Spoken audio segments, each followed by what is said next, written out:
aujourd'hui reprendre le texte de Devarim au chapitre 4 d'Alet, là où nous l'avions arrêté. Je vous avais promis de le faire, donc c'est la suite de ce cours qui sera bientôt disponible pour vous. Vous pourrez le télécharger.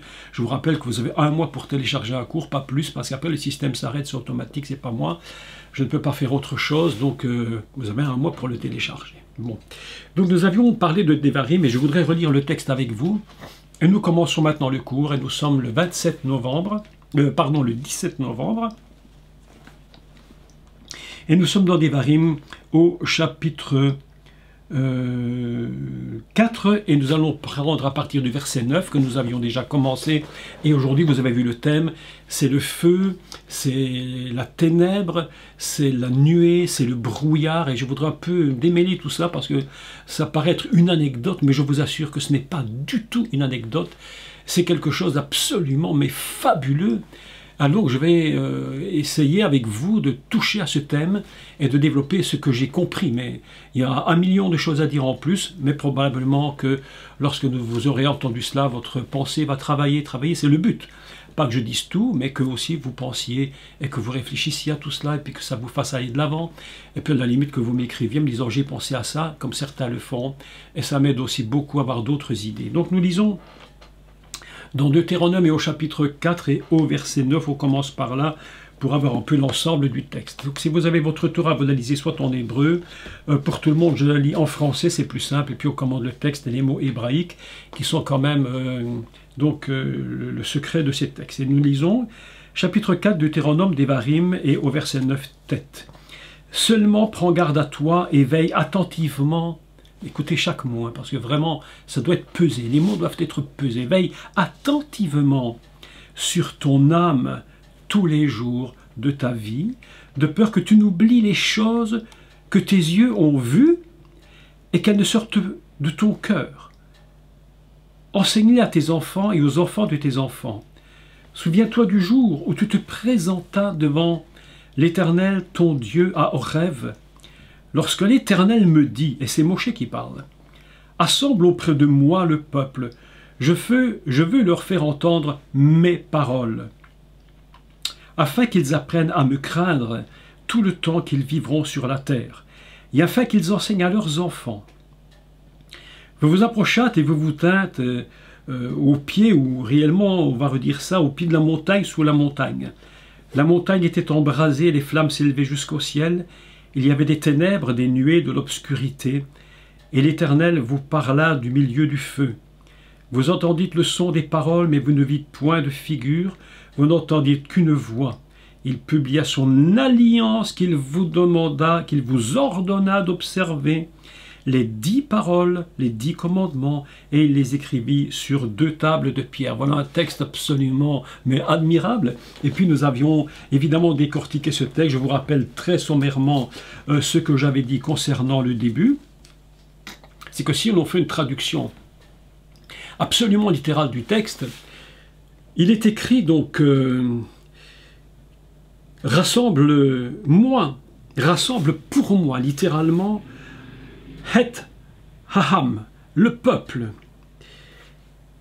Et je traduis littéralement, je leur ferai entendre mes paroles pour qu'ils apprennent à me craindre, moi, tous les jours qu'ils vivent sur la terre, et à leurs enfants, ils enseigneront.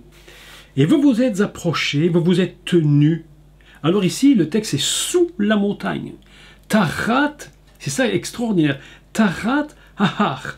Le texte Tarat est un mot très intéressant, c'est sous la montagne. Vraiment, ça a même été traduit comme ça dans plusieurs traductions hébraïques, pas en français. En français, on traduit toujours, me semble-t-il, enfin je n'ai pas vu toutes les traductions qui existent, il y en a plein, mais en général, au pied de la montagne. Mais littéralement, c'est sous la montagne, et je vous avais expliqué que c'était le secret d'être sous la montagne, et je continue, puis je vais redire quelques principes dessus. Sous la montagne, donc Tarat Ahar Ve'ahar, il est écrit Boer Be'esh, et la montagne brûlée dans le feu, Hadelef Hashamaim, jusque dans le cœur des ciels. texte, mais absolument fabuleux. Et puis Rocher, Anan, et puis Raphaël, le brouillard. Donc, nous nous souvenons que le peuple d'Israël, si on prend le texte, vous savez qu'il ne faut jamais lire un texte, enfin jamais, c'est pas peut-être le bon mot, mais enfin, si on ne lit qu'un texte, uniquement sur une première lecture, ben vous allez avoir un récit qui, en finalité, c'est qu'une histoire. Une histoire qui est très intéressante, c'est presque, j'allais dire, presque de la science-fiction, cette histoire. Mais nous n'allons pas pouvoir comprendre le secret réellement du texte.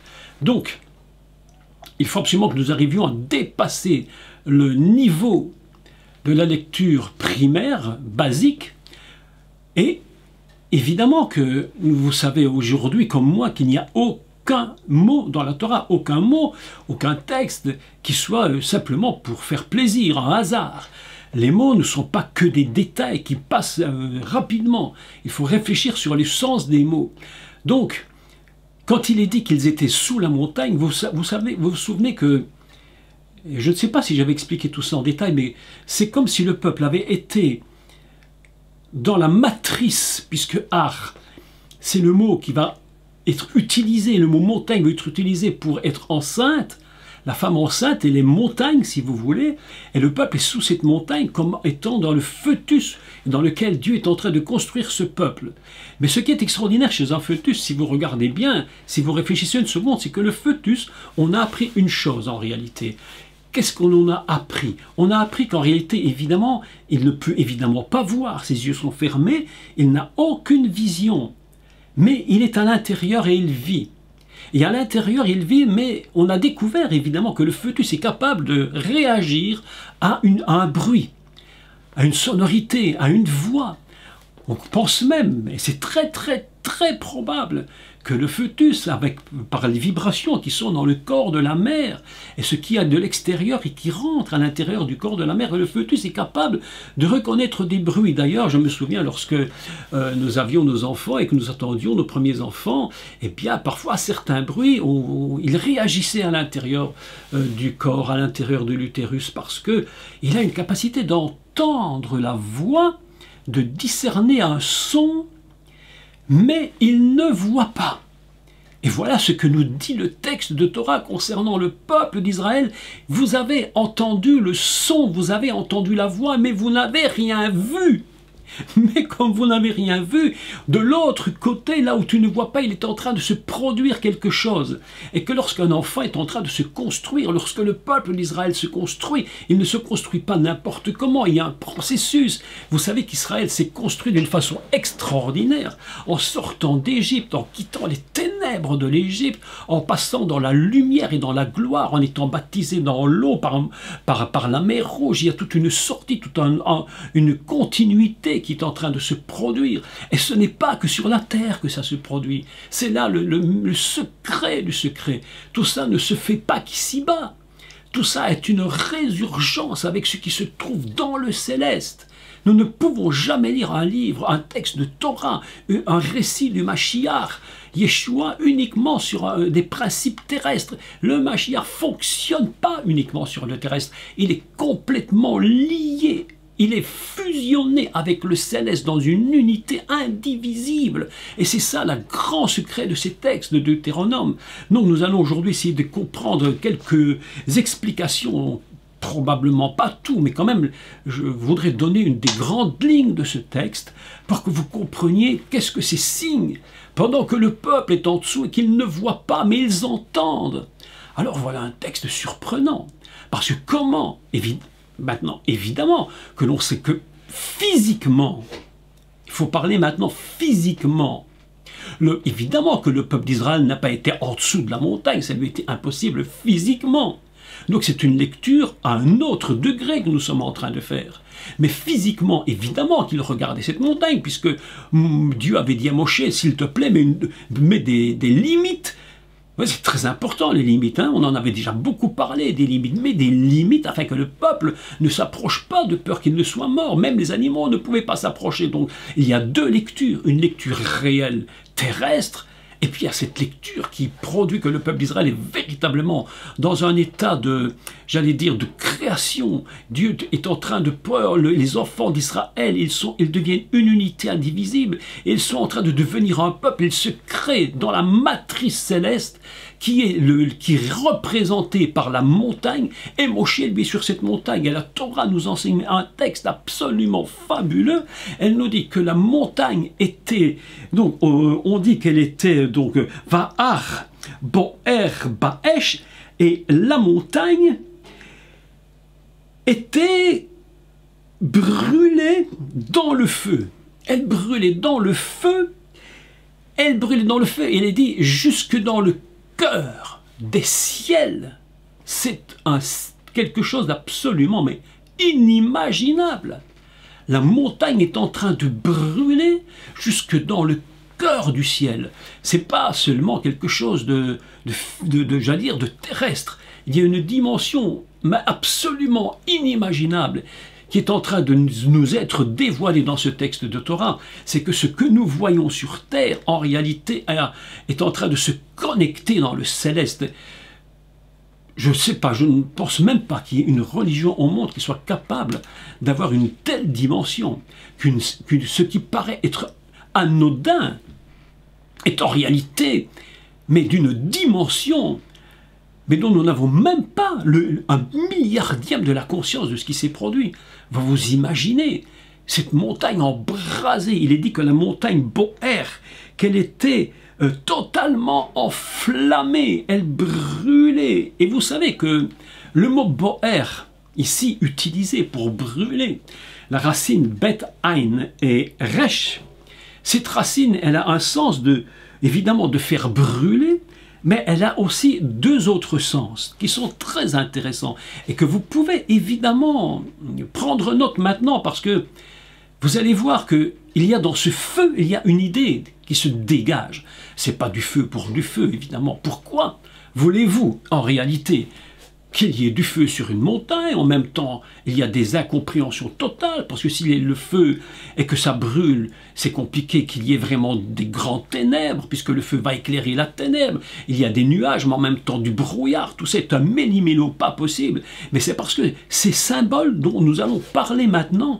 sont bien autre chose et dépassent seulement les idées et les images que l'on peut avoir à la première lecture. D'ailleurs, je suis convaincu que, et c'est sans aucune prétention, mais aucune prétention, que très peu, moi jamais de ma vie j'ai entendu expliquer ces textes, parce que on le lit comme des anecdotes. La montagne est en feu, il y a des ténèbres, il y a des nuages, il y a de la nuée, bon, ça s'arrête là, et puis voilà, c'est comme ça, Dieu manifeste sa gloire, on est très content, ben voilà, et puis c'est tout, ça s'arrête là. Mais derrière ces mots, il y a des secrets extraordinaires qui se produisent, mes amis, extraordinaires. Donc, lorsque nous lisons le mot Bo'er, c'est un mot qui signifie évidemment brûler, mais en même temps signifie nettoyer, et en même temps signifie faire paraître.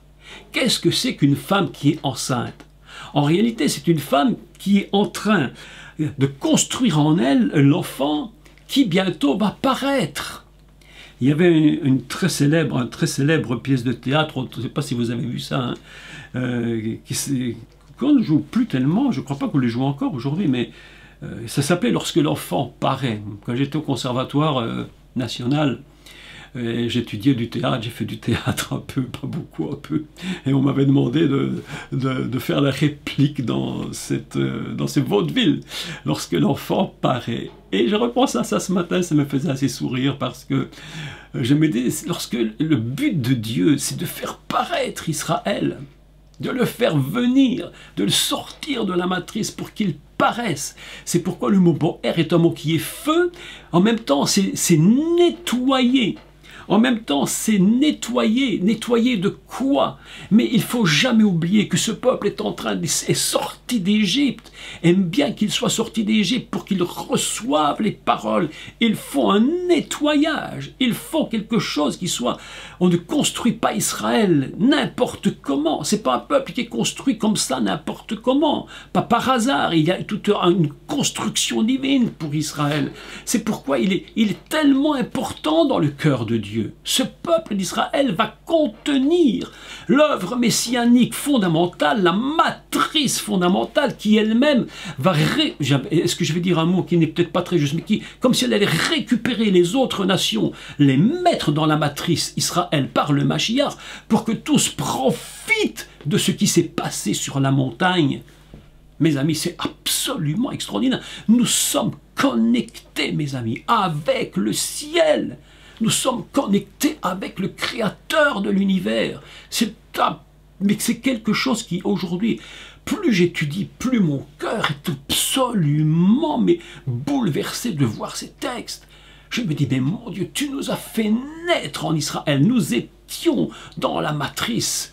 Et c'est pourquoi il est écrit que c'est le feu, Boer, Baesh, brûlé dans le feu. La montagne elle-même était là comme un principe de nettoyage et de construction de l'Israël pour qu'il puisse sortir et paraître aux yeux des nations et devenir extérieurement et intérieurement celui qui sera le réceptacle, qui va contenir le fondement même messianique. Vous imaginez un texte comme celui-là, lorsque l'on dit Vehahar, Boer, Baesh, et la montagne était tout en feu, elle était en train de purifier littéralement ce qui sortait d'Égypte.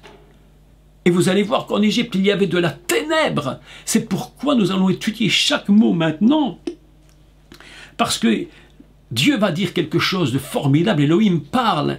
L'Éternel, donc Adonai Elohim. Et vous savez, encore là, le texte nous parle de l'Éternel parle. Ce n'est pas la dimension uniquement je regarde et je vois ce que Dieu crée. C'est le céleste, c'est la nature, c'est le nom divin qui est en train de parler. Et lorsqu'on dit parler, on dit dabar, la parole. Cette parole qui représente la parole divine à l'état pur. C'est pourquoi, lorsque vous lisez le livre de Devarim, lorsque vous lisez le livre de Bamidbar, il est dit « Vaïdaber Elohim, El Moshe », il a parlé, l'Éternel, à Moïse, c'est la parole, je dirais la parole à l'état pur que Dieu va donner à Moshe pour qu'il puisse la donner au peuple. Et il dit « Il faut qu'ils écoutent la parole à l'état pur, pas des interprétations, c'est pas des histoires d'hommes, c'est pas du blabla, de religion, de doctrine humaine, c'est la parole d'Avar, la parole à l'état pur, mes amis. C'est cela que Moshe reçoit. Et le peuple doit entendre, mais il doit entendre cette parole. Donc, que se passe-t-il sur cette montagne? Que se passe-t-il sur la montagne? Pendant que le peuple est, et je lis donc, nous sommes à un niveau au-dessus, nous ne sommes pas au niveau basse, on est un niveau plus élevé, pendant que le peuple est en train de se développer, de se construire, que la matrice céleste dans laquelle il se trouve est en train de construire le peuple, de le laver, de le nettoyer, de le purifier pour qu'il puisse à la fin sortir. Et c'est le but du feu. D'ailleurs, le but du feu, lorsque le Mashiach dit, c'est Jean le Baptiste qui dit, il vous baptisera d'esprit et de feu, c'est-à-dire nettoyage et sortir. J'ai entendu cette semaine, mes amis, et un enseignement, mais ça m'a fait tellement de bien de l'écouter. J'avais pris un peu de temps le soir pour écouter l'enseignement de cette dame qui est décédée maintenant et qui s'appelait Catherine Kuhlman, où elle explique une chose mais magnifique. Elle explique, son but, son enseignement, c'était la montagne de la transfiguration et la chambre haute.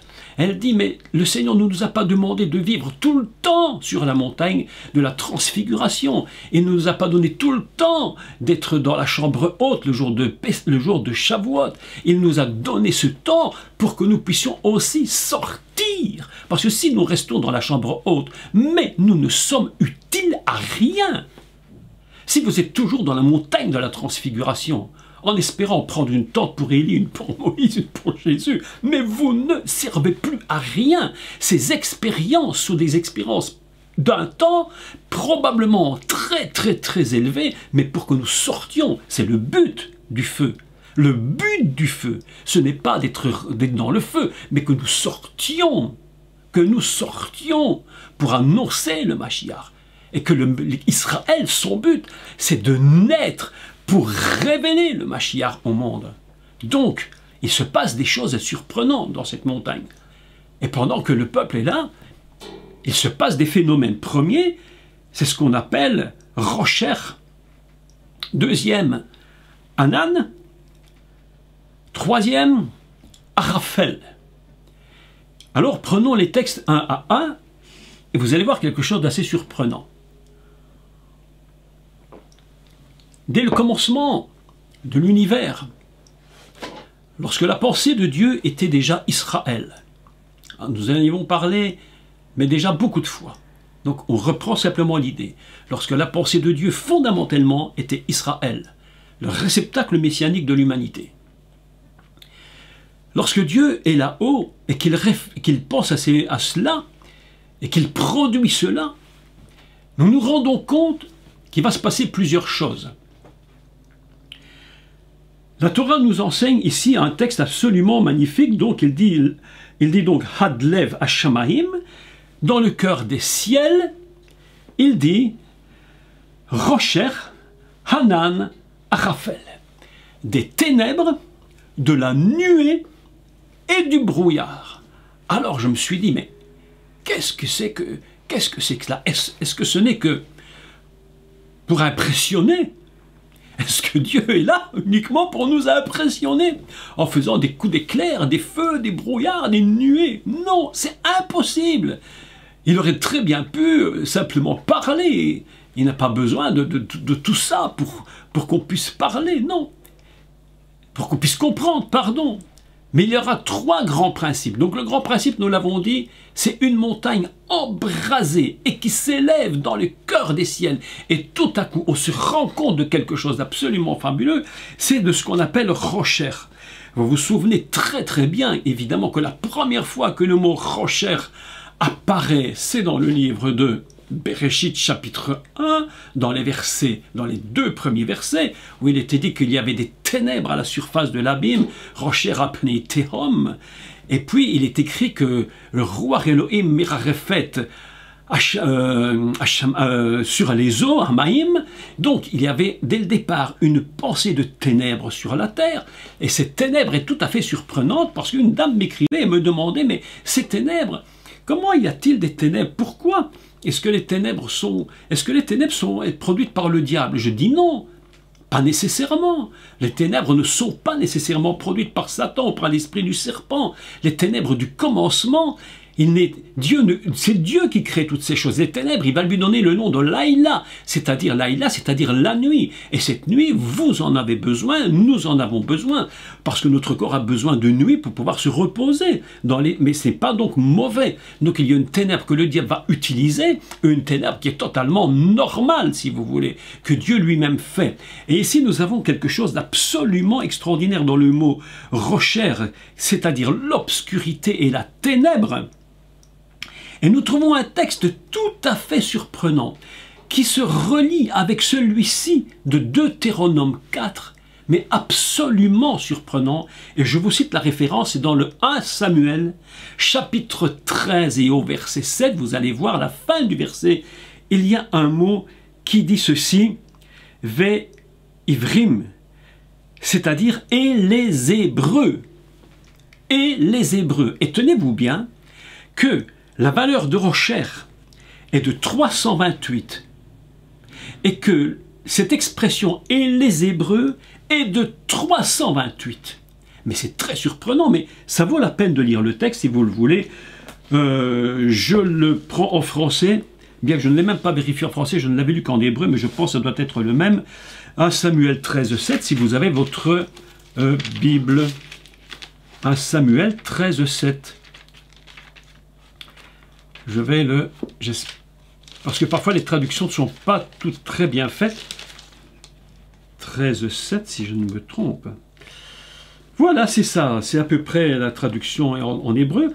Il y eut aussi, cette phrase n'est traduite un peu comme ça, mais des Hébreux, donc on dit, c'est le mot ivrit, hein, hébreu, donc ici c'est V ivrim au pluriel, et les Hébreux passèrent le Jourdain.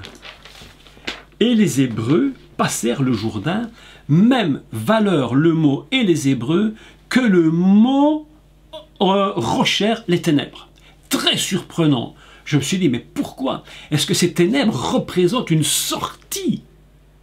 Est-ce qu'il faut que le peuple d'Israël soit dans un système, au moment où ils vont entendre les paroles, il faut qu'ils soient dans un système de sortie? Et nous nous souvenons combien les ténèbres étaient grandes en Égypte. Et voilà qu'il est dit, et les Hébreux sortirent. Ils traversèrent le Jourdain, ils passent de l'autre côté. Il y a des dimensions, je dirais célestes, qui sont à la fois dans le temps, mais à la fois totalement éternelles. C'est pourquoi nous trouvons que le principe même de Dieu dans la ténèbre, c'est que nous puissions la traverser, partir, quitter. Et les Hébreux traversèrent. Le peuple est là sous cette montagne. Et le but de Dieu, c'est de faire que cette montagne soit dans un système où il faudra que ces ténèbres lui disent, il faut que tu quittes. Il faut que tu sois dans un principe de quitter l'Égypte d'où tu viens et les ténèbres de cette Égypte pour passer. Où vas-tu passer? Eh bien, la Torah nous enseigne dans le Bereshit. Et au chapitre 1, il nous enseigne une chose absolument formidable, c'est que après les ténèbres, il nous parle que l'Esprit de Dieu frémissait et que Dieu se met à parler. Le principe de la ténèbre, un enfant dans l'utérus de sa mère, il est dans le noir. Et cette ténèbre-là, c'est pas une ténèbre mauvaise, c'est une ténèbre absolument nécessaire pour le préparer à la sortie. C'est pourquoi cette montagne est environnée de la rochère, de la ténèbre. Et elle nous dit, attention, cette ténèbre, c'est pas pour faire du mal, c'est pas le mal, mais elle représente le peuple d'Israël qui est en train de sortir. Je le prépare à la sortie. C'est pourquoi il est écrit dans le livre de Samuel, il est écrit et les Hébreux passèrent le Jourdain. C'est une naissance. Cette montagne, c'est tous les principes de la naissance qui nous sont révélés dans cet endroit. Et voilà qu'ils vont sortir, ils se préparent à sortir et ils vont rencontrer une deuxième notion. Une deuxième notion, ce que je trouve absolument formidable, c'est le mot rochère et le mot anan. Le mot anan, lui, c'est un mot absolument extraordinaire parce que sa valeur à lui, c'est de 170, 170 pour les Belges, 170. Sa valeur anan, c'est 170. Et nous voyons dans Bereshit 44, verset 22, un texte qui nous dit ceci, même valeur, dans une même idée de sortir et de passer. Vous savez que lorsque Dieu est avec Abraham, il fait une alliance avec Abraham. Lorsqu'il est avec Moshe, Dieu, l'éternel Dieu, va reproduire, va concrétiser de l'alliance. Parce que j'ai fait alliance avec Abraham et avec le Père. Eh bien, cette alliance ne peut pas se détruire. C'est pourquoi je t'ai sorti d'Égypte, je te sors de la ténèbre et je te fais rentrer dans la Hanan. Qu'est-ce que Hanan en hébreu? Hanan, c'est la nuée. Ce sont les nuages, une nuée de gloire. C'est ainsi que le Mashiach, lorsqu'il monte au ciel et qu'il va rentrer dans le céleste, il va monter dans la nuée. Anan, on appelle cela. Mais le mot Anan, évidemment, il a une signification j'allais dire qu'il va se coller à une autre idée absolument inimaginable. À première vue, ça ne peut pas nous dire quelque chose. Il faut calculer et chercher. Donc Anan, qui signifie la nuée, qui représente cette gloire divine absolument fantastique, elle vaut 170. Et dans Bereshit 44, 22, il est dit comme eux-mêmes sont circoncis. Il parle des enfants d'Israël dans la circoncision. Vous savez que le principe de la circoncision, ce n'est pas un principe qui existe uniquement, j'allais dire, sur terre au moment où on la produit, mais c'est une alliance éternelle. Pourquoi? Parce que l'alliance de la circoncision, c'est une alliance messianique éternelle. Elle va se concrétiser, évidemment. On appelle ça Brit Mila. Mila, c'est l'alliance par la coupure. Écoutez bien le mot. Mila, c'est couper. Tu quittes les ténèbres et tu rentres dans le Hanan, c'est-à-dire dans un principe d'alliance. Écoutez le mot Hanan dans ce texte-là. On dit donc que comme eux-mêmes sont circoncis, Nimoshlim, qui vaut, on dit donc Hem Nimoshlim, qui signifie sont donc circoncis, Nimoshlim, valeur 170. Même valeur que Hanan. L'alliance, la gloire, il n'y a aucune possibilité de rentrer dans de la gloire si le peuple d'Israël n'est pas en train de se construire dans de l'alliance. C'est impossible. C'est pourquoi le peuple d'Israël, lorsqu'il est en train de se construire, Dieu place déjà le signe fondamental de l'alliance. Vous savez, c'est comme une mère et un père qui vont engendrer un enfant. Au moment de l'engendrement de cet enfant, ou de la conception même, au moment de la conception, c'est une alliance. Une alliance. La référence, c'est Bereshit 44, 22. Bereshit 44, 22. Si je ne me trompe, si je n'ai pas fait d'erreur. Mais je revérifierai après. Donc c'est une alliance entre le père et la mère. Déjà, ils s'allient. Et là se produit un miracle absolument surnaturel, glorieux comme pas possible. C'est la conception de deux cellules qui deviennent un enfant. Et lorsque l'enfant va naître, il y a comme cette alliance qui se reproduit et qui dit, et comme si les parents disaient, mais je t'ai mis au monde, je suis obligé de m'occuper de toi, de prendre soin de toi. Cette alliance que nous avons fait, moi et ton père, elle ne peut pas être brisée. C'est pourquoi le peuple, écoutez-moi mes amis, le peuple d'Israël est totalement dans l'alliance avec Dieu. Et c'est pourquoi Dieu ne peut pas rompre l'alliance. Parce que cette alliance, c'est la gloire, c'est Hanan, c'est la nuée. Tu sors de Rocher, tu traverses Rocher, exactement comme les Hébreux sont sortis et ont traversé le Jourdain. Tu es sorti, tu passes dans le pays de la promesse. Et à cause de cela, tu rentres dans l'alliance et dans la gloire. C'est pourquoi nous avons des symboles extraordinaires dans ce texte. Lorsqu'il est dit que la montagne était tout en feu, elle s'élevait dans le cœur des cieux. Mais comment elle s'élève dans le cœur des ciels? Et là-haut, il y a du feu, il y a de la ténèbre, en même temps il y a des nuages, en même temps il va y avoir du brouillard, mais tout ça est incompréhensible. Tout ça n'a aucun sens en soi. S'il y a de la lumière, comment peut-il y avoir des ténèbres? S'il y a du brouillard, comment peut-il y avoir des nuages? Puisque le brouillard lui-même, c'est déjà un nuage en lui-même. Qu'est-ce que c'est? Vous voyez bien que chaque mot va révéler la naissance d'Israël. Au moment où Dieu prend son peuple, il te dit, je te mets dans la matrice, et je veux utiliser mon serviteur Moshe. Mais attention, tu ne verras rien, tu ne verras aucune image. Pourquoi? Mais simplement pour deux raisons fondamentales. La première, tu viens d'Égypte et là-bas c'était une religion d'image, mais toi tu es une religion de parole. Donc je te mets dans la matrice et dans cette matrice pendant que je te construis, tu ne peux rien voir, tu ne peux qu'entendre un son, le son des paroles. Mais le son des paroles n'est pas suffisant, mes amis, parce que tu peux entendre un son et ne rien comprendre. Tu peux avoir quelque chose et ne pas voir. Tu es complètement aveuglé. Tu sais pas où c'est complètement transparent. Tu sais pas où tu es. C'est pourquoi le mot suivant dit Araphel. Il y avait un brouillard. C'est comme un voile. Vous savez que Dieu a construit son monde de façon absolument surprenante, comme un voile. D'ailleurs, le mot pour dire le monde, Olam, signifie un voile. Quand tu vois le monde et que tu vois tout ce qu'il y a, les gens ne voient même pas Dieu. Parce qu'il est caché dans la nature, il est caché dans tout cela. Mais voilà qu'ici, il y a un brouillard. Et à travers ce brouillard, tout est là, mais très compliqué, on ne comprend pas. Ce brouillard cache. C'est pourquoi il dit à Raphaël, un brouillard, quelque chose qui ne peut pas te faire voir clairement les choses. Seul Moïse, Moshe est là-haut. Et lui, il est là en train de... Est-ce que je pourrais dire une bêtise là? C'est peut-être une bêtise, peut-être c'en est une, je ne sais pas. Je ne sais pas, tout d'un coup ça passe dans mon esprit.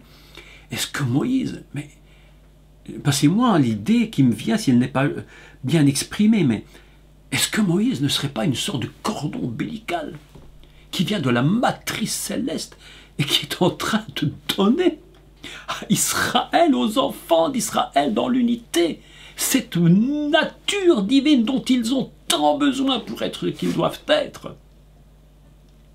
J'ai l'impression. Et Moshe est là-haut, et vous vous souvenez comme moi, que ce Moshe Skol, vous retournez le nom. Il s'agit de Hachem, le nom sublime, celui qui porte le nom. Quel est ton nom? Je suis celui qui suis. Ayez, cher, ayez, je suis celui qui suis. Et il est en train de retourner, comme le cordon. Il puise dans le céleste. Et c'est pourquoi Dieu lui dit, ils n'ont rien vu, ils n'ont rien vu. C'était impossible, ils étaient enfermés. Je les ai... Mais toi, Moshe, tu es là dans la montagne et tu vois et tu entends et tu vois la ténèbre et tu sais que tu dois sortir, que ce peuple sort. Et tu vois la nuée et tu sais que j'ai produit cette circoncision. Déjà l'alliance est là. Et maintenant c'est comme un brouillard, mais je te révèle ma parole. Et je vais te dire, si le peuple ne voit pas, je vais te donner un ordre, Moshe, et c'est ce que Moshe va écrire dans Deutéronome, c'est son testament, il va dire, et l'Éternel m'a dit de vous parler. Vous savez, mes amis, parfois Dieu parle, mais les gens ne comprennent pas. Parfois Dieu dit, et nous entendons un son, mais nous ne discernons pas ce qu'il dit. J'aimerais lire le texte avec vous, mais je vais faire une traduction littérale de l'hébreu, parce que c'est quand même assez intéressant. Je la prends directement dans la Torah. Vaïdaber Elohim Alechem, il a parlé, donc la parole fondamentale, la parole à l'état pur. Vaïdaber Elohim Alechem, il a parlé, l'Éternel, à vous, Mitor Haesh, dans le milieu du feu, il vous a parlé. Il était obligé de vous parler au milieu du feu. Vous avez remarqué, et vous vous souvenez que la première fois qu'on rêve, là, c'est là que Moshe lui-même avait vu le buisson, et c'est là que Dieu lui parlait du milieu du feu. Vous vous souvenez de tous ces cours sur Moshe, c'est très important de les réécouter si vous ne les avez pas entendus ou si vous les avez oubliés. J'expliquais comment Moshe avait dû quitter un endroit pour passer dans un autre endroit, de tirer ses chaussures pour quitter un endroit, pour passer dans un autre lieu. C'est un texte extraordinairement important. Et c'est là que se reproduit maintenant plus au niveau de Moshe seul, mais du peuple. Et je continue. Du milieu du feu, donc Mitor Haesh, et puis Kol Devarim, le son des paroles. Atem, vous les avez entendus, mais d'images, vous n'en avez pas vu. Vous, hormis, c'est extraordinaire, seulement, à part une seule voix, une voix, il promulgua, il donna son alliance, il a, Vaïgaresh, Vaïaged, il a raconté son alliance à vous, et il vous donna l'ordre d'appliquer les 10 commandements, ceux qu'ils avaient écrits sur une table de pierre. Et puis, Dieu dit à Moshe, et tu les enseigneras, et tu leur apprendras, toi, à respecter les lois que je leur ai données. Parce qu'ils n'ont entendu qu'un son, mais ils ont besoin maintenant d'être enseignés. Vous savez que je réfléchissais ce matin en préparant cet enseignement à la parole de l'apôtre Paul, qu'il dit que dans l'Église, il y a des dons qui ont été donnés pour l'édification de l'Église. Et un de ces dons s'appelle le ministère d'enseignement. Le ministère d'enseignement, les enseignants, on appelle ça morim, ceux qui enseignent, qu'on a traduit très pompeusement. Louis II, docteur, mais en fait, le mot est beaucoup plus simple, ce sont des gens qui enseignent et qui ont cette capacité. Qu'est-ce que c'est ce don? Eh bien, je crois que c'est une nécessité absolue parce que les gens entendent, ils ne voient rien, ils entendent, mais parfois le son est complètement brouillé. D'ailleurs, c'est absolument formidable parce que lorsqu'il y a un émetteur qui fait de la musique ou quel que soit, enfin, qui parle et que le son n'est pas clair, on dit qu'il y a du brouillage. Et pas par hasard, le mot brouillage, quelque chose qui brouille, qui n'empêche de bien comprendre. Ça n'est pas clair du tout. Il faut que quelqu'un puisse nous traduire cela et nous expliquer ce qui est dit s'il le peut. Et quel est le travail du moré? C'est d'être un enseignant. À ce moment-là, Moshe devient un moré, c'est-à-dire quelqu'un qui va enseigner le peuple, parce que Dieu lui a dit, tu as entendu le son des paroles, le son de la voix, mais Moshe va te l'expliquer, Moshe va t'enseigner. C'est pourquoi aujourd'hui, ce personnage est appelé parmi un des plus grands qui n'y ait jamais existé dans ce monde. Un personnage, mais qui dépasse toute l'imagination possible. Il a touché un niveau céleste, mais impressionnant. Et le but de Moshe, c'est maintenant d'enseigner. Le peuple va naître, le peuple va sortir, il va quitter, il va traverser le Rocher, il va passer dans Hanan, il va rester dans l'alliance fondamentale qui devra se manifester plus tard et qui devront de nouveau à la sortie du désert, et Yehoshua va de nouveau les circoncire pour qu'ils n'oublient pas qu'ils sont sortis et que Dieu a fait l'alliance avec eux. Ils rentrent dans une gloire divine absolument considérable et inimaginable. Et à ce moment-là, il va falloir qu'ils soient enseignés constamment. D'ailleurs, Dieu parle à Yehoshua et il va lui dire, mais médite la parole constamment et puis il faudra la communiquer au peuple et qu'ils l'enseignent eux-mêmes à leurs enfants parce qu'eux-mêmes n'auront probablement même pas toute la capacité. Il faudra qu'ils recommencent d'enseigner et que tout le monde puisse comprendre quelle est cette parole de Dieu. Vous savez, le grand problème de l'Église aujourd'hui, je ne sais pas si vous êtes d'accord avec moi, mais un des grands problèmes de l'Église, c'est le sous-enseignement. Les gens sont sous-enseignés. Je reçois des courriers, mais multiples courriers, des questions, mais sur des choses, mais d'un basique fabuleux. Le cours que j'avais donné mardi soir, je m'étais dit en moi-même, mais c'est trop simple. Est-ce que c'est pas un cours trop basique, trop basique? Est-ce que c'est pas trop facile? Est-ce que ça ne va pas être ennuyeux? Et puis je me suis dit, bon, je vais quand même le donner, ce cours quand même, parler sur l'homme complet. Et puis lorsque je l'ai mis en ligne, mais quelques heures après, c'était mais vraiment, je dirais, mais un déversement de paroles de gens qui me disent, mais on n'a jamais entendu rien de pareil. Et je me suis dit, mais qu'est-ce que c'est que cet enseignement qu'ils ont? Ce sous-enseignement, les choses qui sont tellement simples et normales, basiques.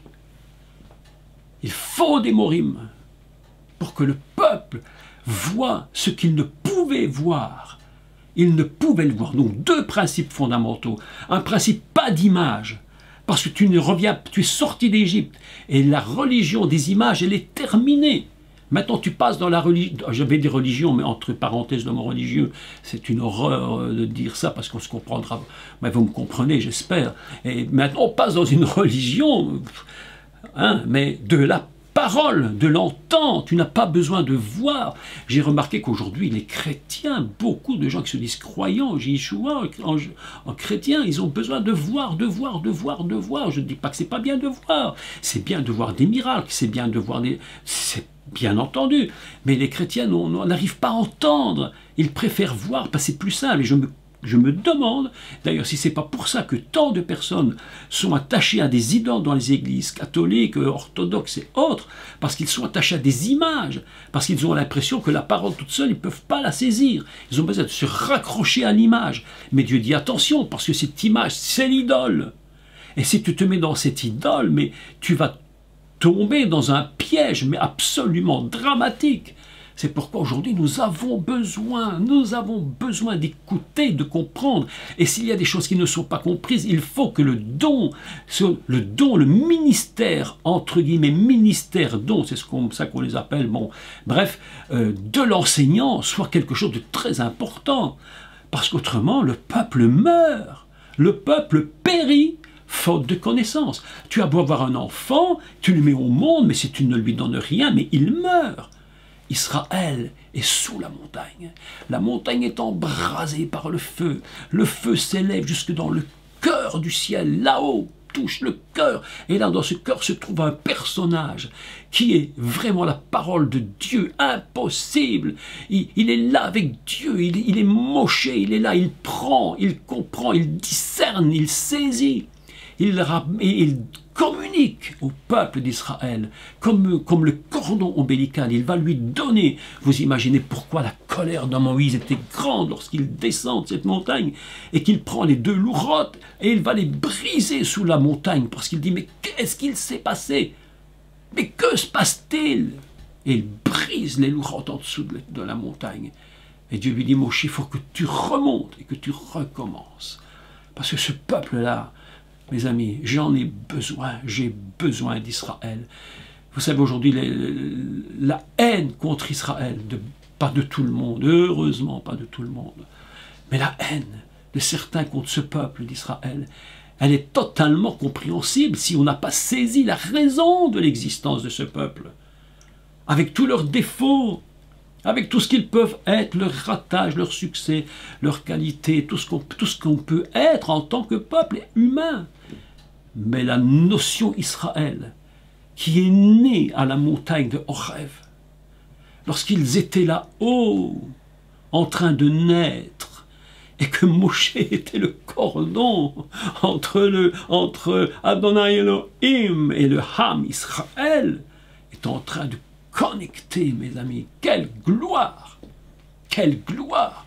C'est pourquoi j'ai discerné, et évidemment pas tout, je le sais, mais la rochère, ces ténèbres dont il faut passer, quitter, c'est très important, passer le Jourdain, sortir de ces ténèbres, pour rentrer dans le Hanan, la gloire, qui est manifestée dans l'alliance, pour arriver à un moment donné où la chose va se dévoiler et ce brouillard qui est là va disparaître parce qu'un homme qui s'appelle Moshe a été lui le canal, le cordon ombilical entre le ciel et la terre pour le peuple d'Israël.